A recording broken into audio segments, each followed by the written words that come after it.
श्री शिवाय नमस्तुभ्यम। हर हर महादेव। दोस्तों आइए कथा सुनते हैं आज की। श्री शिवाय नमस्तुभयम।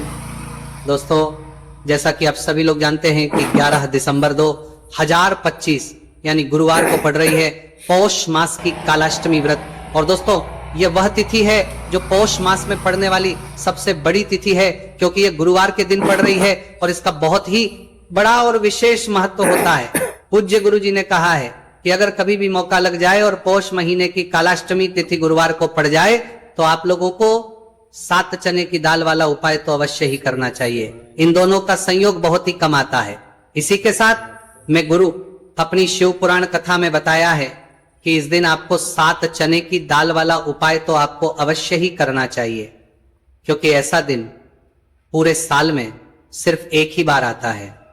और दोस्तों आप सभी लोग जानते हो कि गुरुवार कालाष्टमी तिथि का अगर सबसे बड़ा कोई उपाय है तो वह 7 चने की दाल वाला उपाय है।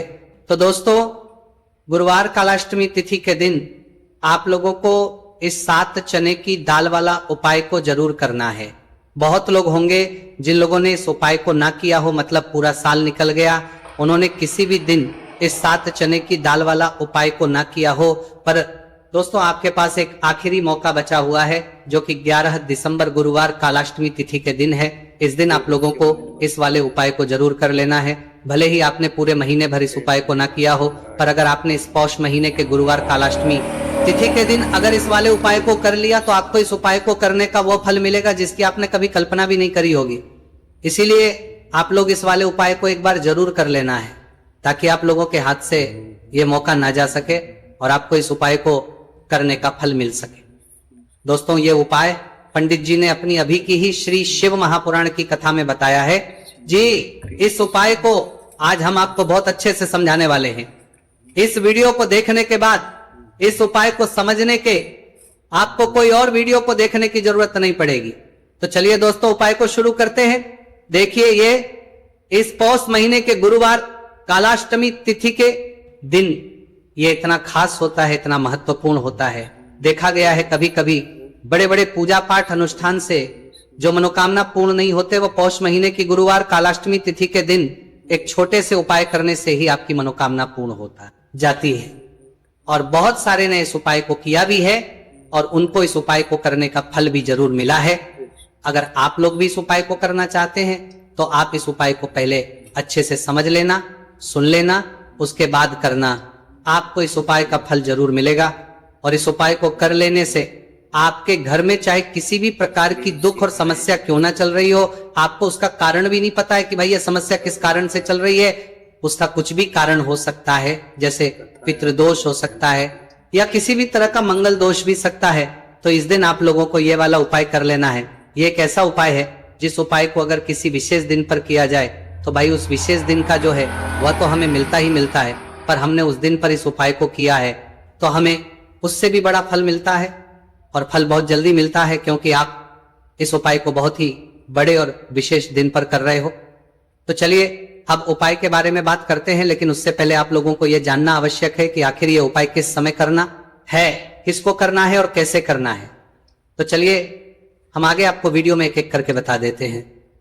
लेकिन उससे पहले अगर आप लोग हमारे चैनल पर पहली बार आए हैं या फिर मेरी आवाज आज पहली बार सुन रहे हैं तो हमारे चैनल को सब्सक्राइब जरूर कर लेना और इस वीडियो को लाइक करके कमेंट बॉक्स में श्री शिवाय नमस्तुभयम ओम नमः शिवाय जरूर टाइप कर देना। तो दोस्तों इस 7 चने की वाला उपाय को हमें इस गुरुवार कालाष्टमी तिथि के दिन कैसे करना है, किसको करना है, किस समय करना है और कहां पर करना है, ये सारे सवालों के जवाब आपको इस वीडियो में मिल जाएंगे।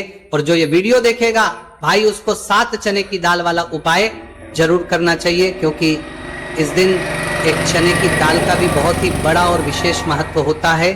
और जब बात आ जाए 7 चने की दाल वाला उपाय की तो ये सोने पे सुहागा वाली बात हो जाती है और ये एक बहुत ही बड़ा उपाय हो जाता है इस गुरुवार कालाष्टमी तिथि का।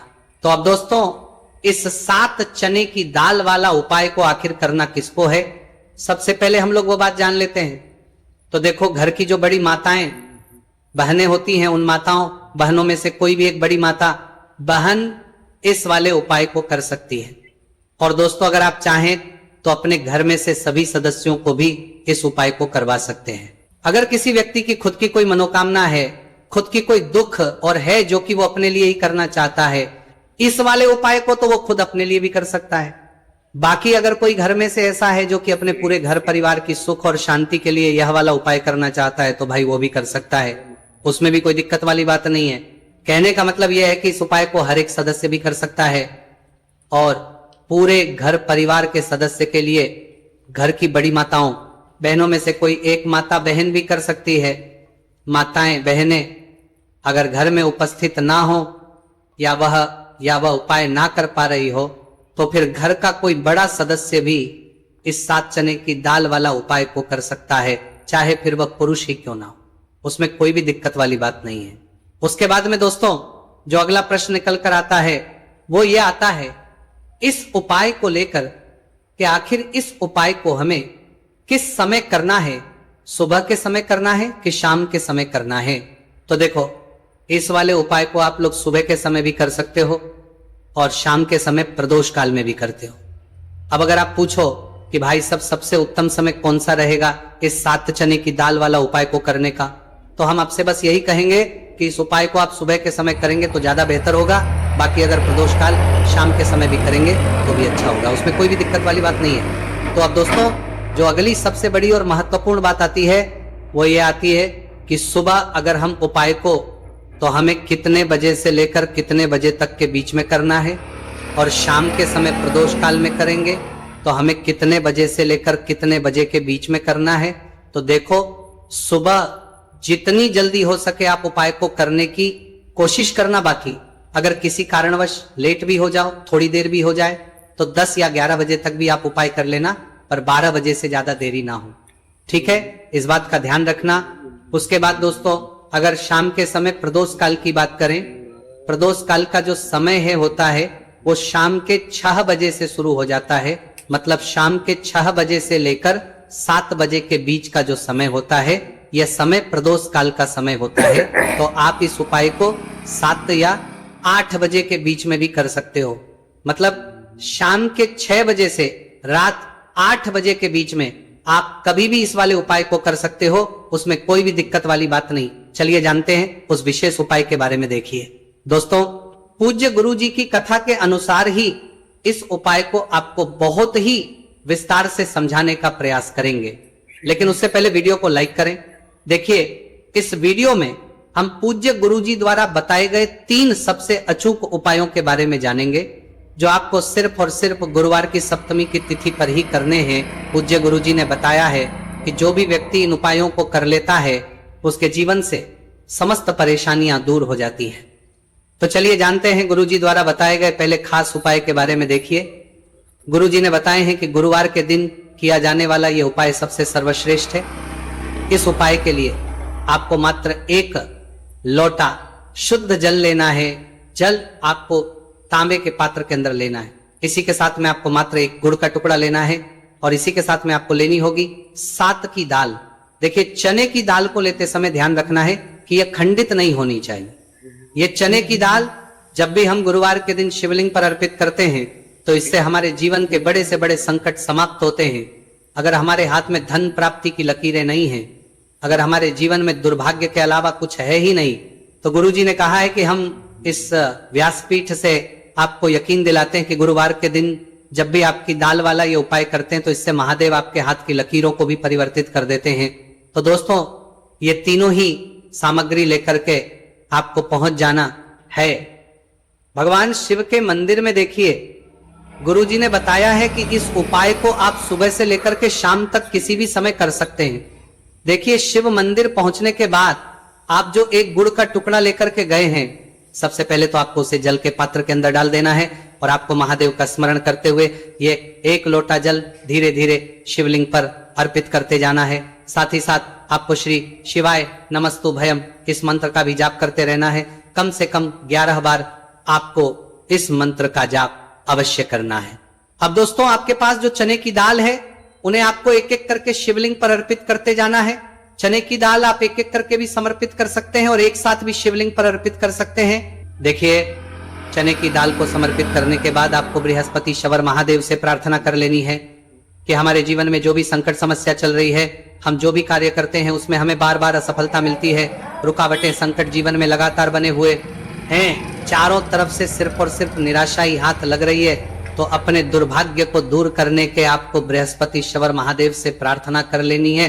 पूज्य गुरु जी ने कहा है कि इस गुरुवार के दिन ये चमत्कारी उपाय करके देख लेना और आप स्वयं देखेंगे कि 1 या 2 महीने के अंदर आपके जीवन का जो दुर्भाग्य है वह समाप्त होना प्रारंभ हो जाएगा।